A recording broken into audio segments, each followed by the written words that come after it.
पिताजी, मुझसे भूल हो गई। मैं इन महान ऋषियों को पहचान नहीं पाया। आप इन्हें कहिए ना कि ये मुझे क्षमा कर दे और अपना श्राप वापस ले ले।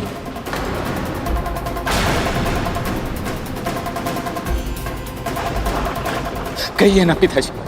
इसकी चिंता तुम्हें श्री विष्णु के परम भक्त वाल्कीली ऋषियों का अपमान करने से पहले करनी चाहिए थी।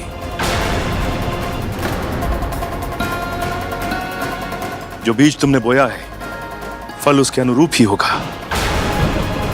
तुम्हारे दुर्वचनों का परिणाम तुम्हें भुगतना पड़ेगा। युद्ध में पराजय के कारण मेरी मानसिक स्थिति ठीक नहीं है और ऐसी परिस्थिति में मैं भला और बुरा समझ नहीं पाया। किंतु अब मुझे अपनी त्रुटि का आभास हो गया है।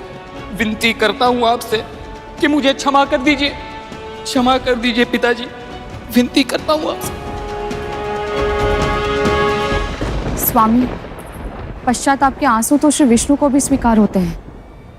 इससे भूल अवश्य हुई है, पर अब इसे अपने अपराध का बोध हो गया है। मेरी विनती स्वीकार करें स्वामी। आप पिता हैं इसके, आपको अपने पुत्र की रक्षा करनी ही होगी।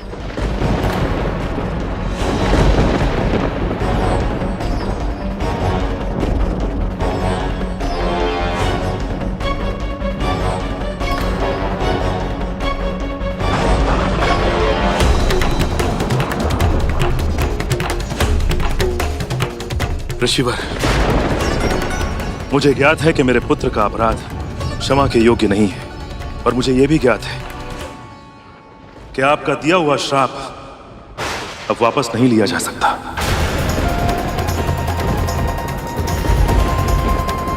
किंतु यदि संभव है तो इस पिता की प्रार्थना को स्वीकार कीजिए और मुझे वरदान दीजिए कि मेरा होने वाला अगला पुत्र बिल्कुल वैसा हो जैसा कि आपने वर्णन किया था।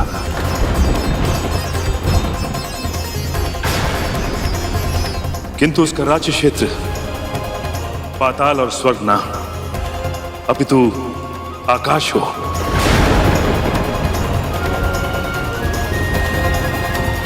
ताकि इंद्र से उसका वैर ना हो और इंद्र भी सुरक्षित रहे।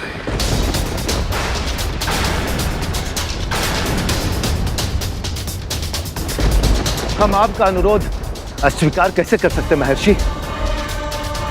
भगवान विष्णु के प्रताप से होने वाली आपकी संतान का वर्चस्व संपूर्ण आकाश में स्थापित होगा।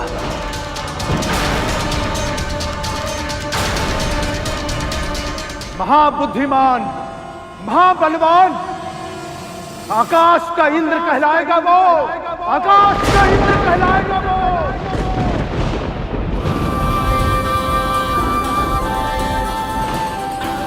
भगवान विष्णु के प्रताप से होने वाली आपकी संतान का वर्चस्व संपूर्ण आकाश में स्थापित होगा। महाबुद्धिमान, महाबलवान, आकाश का इंद्र कहलाएगा वो। मेरे तो सारे पुत्र हो चुके हैं, दीदी के भी हो चुके हैं, तो फिर ये किसके पुत्र की बात कर रहे हैं?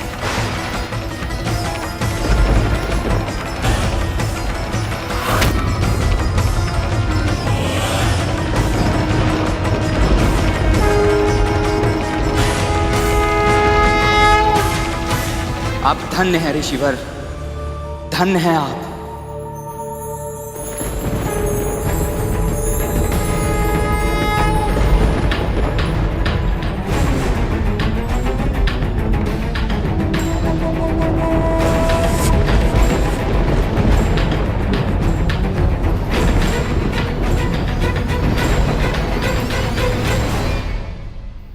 इन सभी घटनाओं का प्रभाव बिंता मां पर धीरे धीरे गहराता जा रहा था।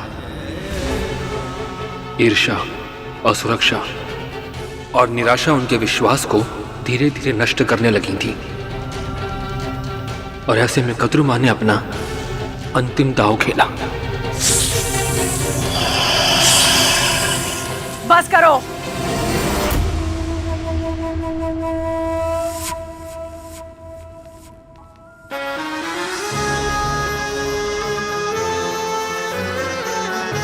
आपस में ही लड़ोगे तो उस शत्रु का सामना कौन करेगा जो शीघ्र ही जन्म लेने वाला है?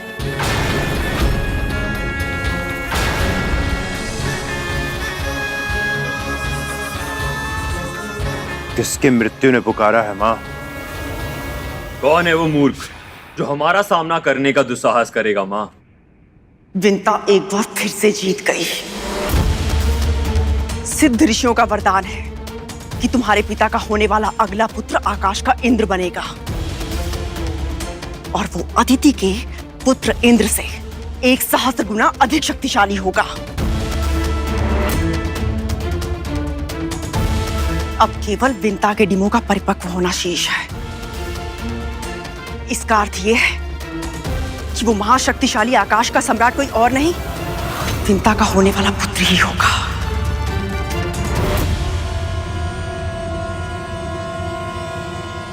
यदि एक बार उसका जन्म हो गया तो तुम जैसे 1,000 नागों का सामूहिक बल भी उसके बल के आगे फीका पड़ जाएगा।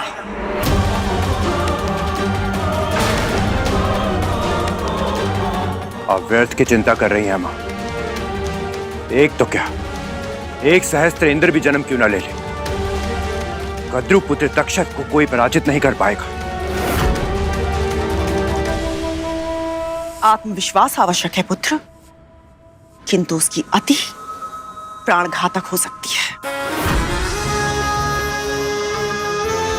अपने शत्रु से झगड़ा करने से अच्छा है कि कुछ ऐसा करो कि तुम्हारा शत्रु जन्म ही ना ले पाए।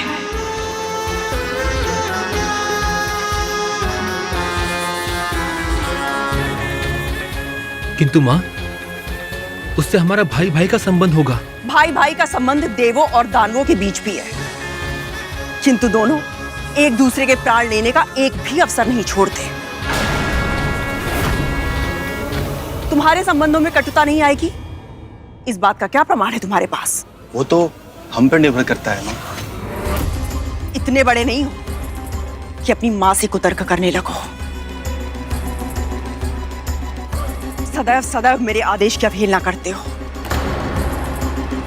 यदि तुम दोनों को लगता है कि तुम इतने बुद्धिमान हो तो निश्चित ही तुम्हें मेरे मार्गदर्शन की आवश्यकता तो नहीं है। किंतु माँ, जा सकते हो यहां से।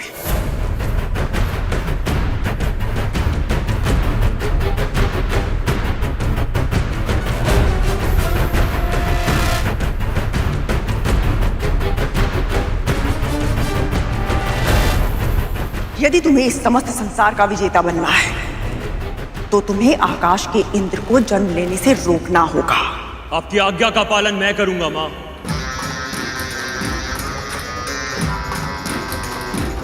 अभी जाकर उन डिमों को निकल जाऊंगा मैं। रुको कालिया,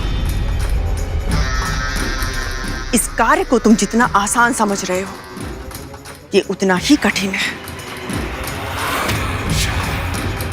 विंता के सतीत्व की शक्ति और श्राप के सामर्थ्य से यदि तुम्हें भय नहीं लगता ना, तो ये तुम्हारी मूर्खता है। समझदारी इसी में है कि हम स्वयं उसके डिमों को नष्ट नहीं करेंगे। हमें कुछ ऐसा करना होगा जिससे वो स्वयं अपने डिमों को नष्ट कर दे।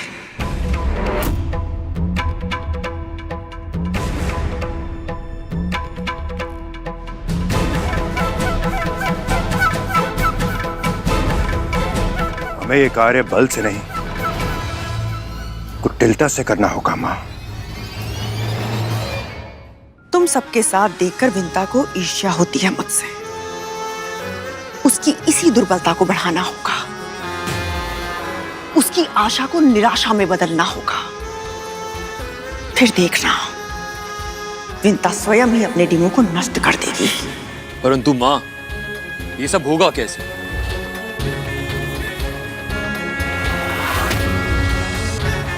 जैसा मैं कहूं वैसा करते जाओ।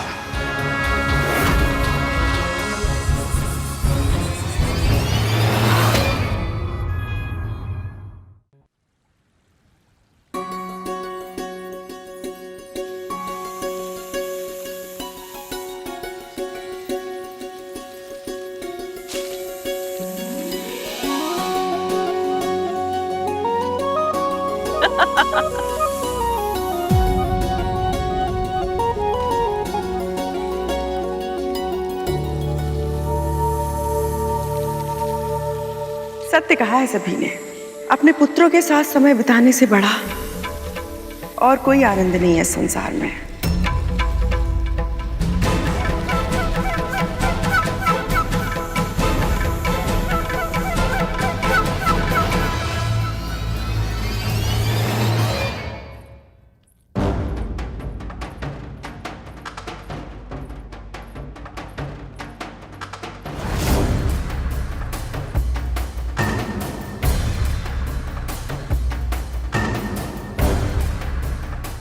देखो ना, मैं ये फल रखकर भूल गई और फल सड़ गए। एक फल के कारण सारे फल अनुपयोगी हो गए, सब फेंकने पड़ेंगे। माँ, यदि फल 2 दिन में सड़ जाते हैं तो डिम कितने दिन में सड़ता है?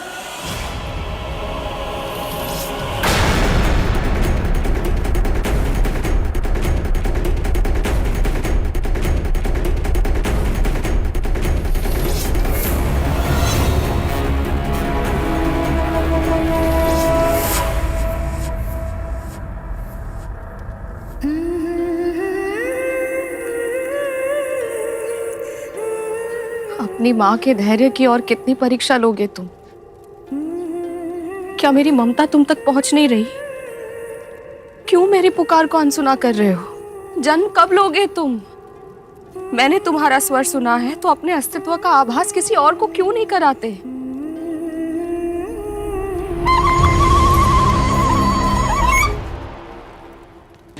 तक्षक भैया, इस मुरली से इतनी मधुर ध्वनि कैसे निकलती है? बाज जितना खोखला होता है ना, उसकी ध्वनि उतनी ही मधुर होती है कालिया। अच्छा, फिर तो छोटी माँ के इन डिमों से और भी मधुर ध्वनि निकलेगी। समय के साथ इन सभी घटनाओं का प्रभाव विंता माँ पर गहराता जा रहा था। ईर्ष्या, असुरक्षा और निराशा उनके विश्वास को धीरे धीरे नष्ट करने लगी थी। ऐसे में कद्रू माँ ने अपना अंतिम दांव चला।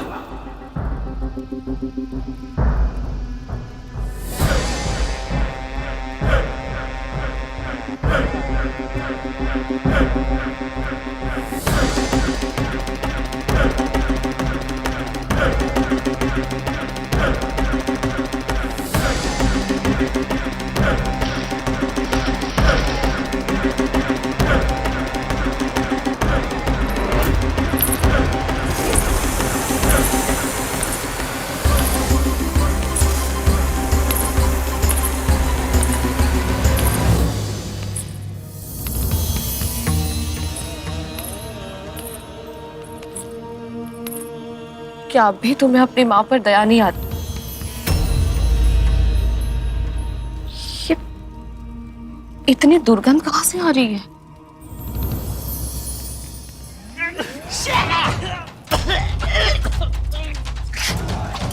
अरे छोटी माँ, ये सड़ांग कैसी है?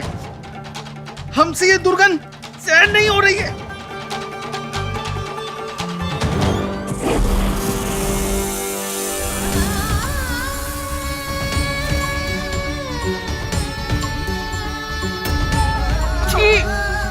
कितनी बुरी गंध है यहाँ।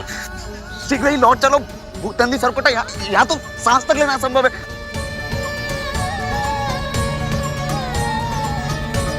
कहाँ से आ रही है ये कुवास?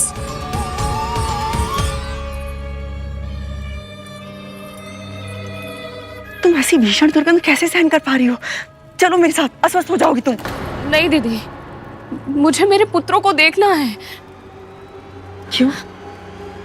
क्या तुम्हें भी लगता है तुम्हारे डिम सड़ गए हैं?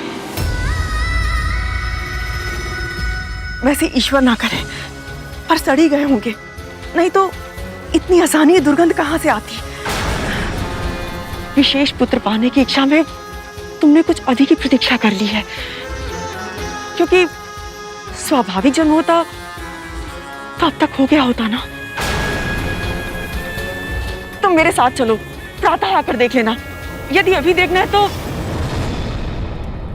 डिम फोड़ना होगा ना।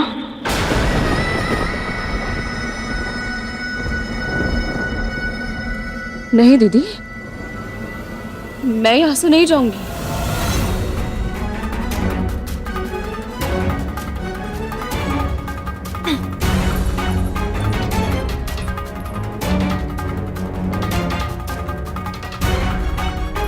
जितना समय तुम्हारी संतानें टीमों में से बाहर आने में लगा रही हैं, तो शंका तो स्वाभाविक है। कहीं ऐसा तो नहीं विंता कि तुम्हारे डीम सड़ गए हो? माँ, यदि फल 2 दिन में सड़ जाता है तो डिम कितने दिनों में सड़ता होगा? इसे जो धारण करेगा उसे ऐसी प्रतापी संतान प्राप्त होगी जिसके नाम और यश की कीर्ति समस्त ब्रह्मांड में फैलेगी। महर्षि दुर्वासा की दिव्य माला वंश पर है, किंतु तुम्हारे कानों में अभी तक संतान की किलकारी नहीं सुनाई थी। कोई ना कोई तो समस्या अवश्य है। विशेष पुत्र पाने की इच्छा में तुमने कुछ अधिक ही प्रतीक्षा कर ली है, क्योंकि स्वाभाविक जन्म होता तो अब तक हो गया होता ना। तुम्हारे डी में सड़ गए। विशेष पुत्र पाने की इच्छा में स्वाभाविक जन्म होता तो अब तक हो गया होता ना। ठहरिए छोटी माँ।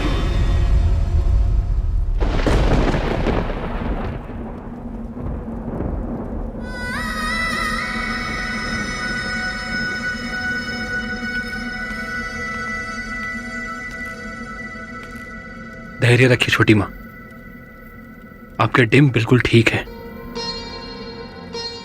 आनंद,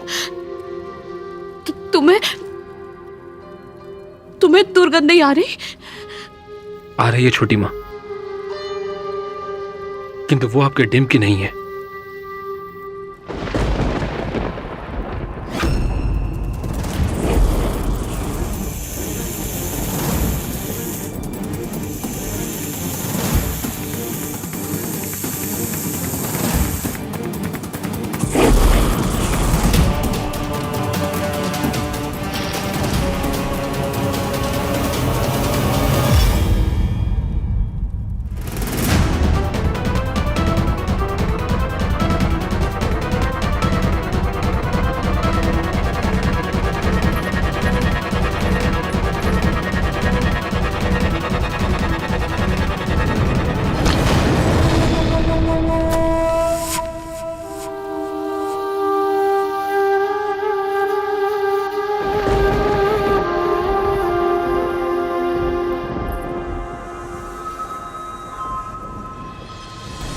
अनंत, मुझे समझ नहीं आ रहा मेरे डिम परिपक्व क्यों नहीं हो रहे। तुम सबके जन्म को 500 वर्ष बीत चुके हैं, कोई डिम इतने समय तक संतान का पोषण करता रहे, ये कैसे संभव है? यदि अधिक उत्तम परिणाम की इच्छा हो तो उसके लिए अधिक परीक्षा और अधिक प्रतीक्षा करनी पड़ती है। यही विधि का विधान है छोटी माँ। अदिति माँ भी तो कब से तपस्या कर रही हैं। वही हमारे लिए सबसे बड़ी प्रेरणा है। ओम नमो नारायणाय नमः।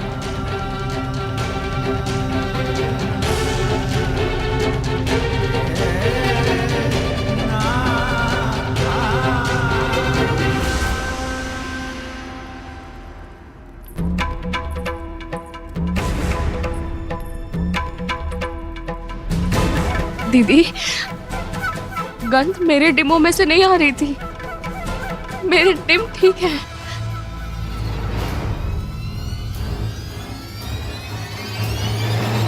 तुम्हारी ममता ने यह आभास तुम्हें पहले क्यों नहीं करवाया विंता? सत्य तो यह है कि तुम्हारा हृदय भी जानता है कि कोई ना कोई समस्या अवश्य है। मैंने अपने पुत्र का स्वर सुना है। झूठे आश्वासन से तुम स्वयं को बहलाना चाहती हो विंता। मैं तुम्हारी बहन हूं, कैसे तुम्हें झूठी आशा की जाल में फंसने दे सकती हूं मैं?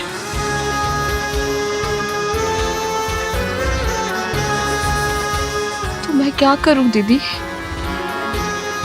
यदि ये सब आपके साथ हो रहा होता तो आप क्या करती?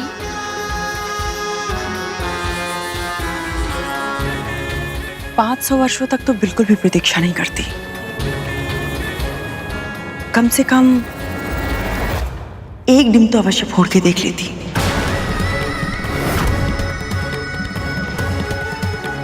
कि उसके भीतर संतान है भी या नहीं। एक डिम तो अवश्य फोड़ के देख लेती। कि उसके भीतर संतान है भी या नहीं।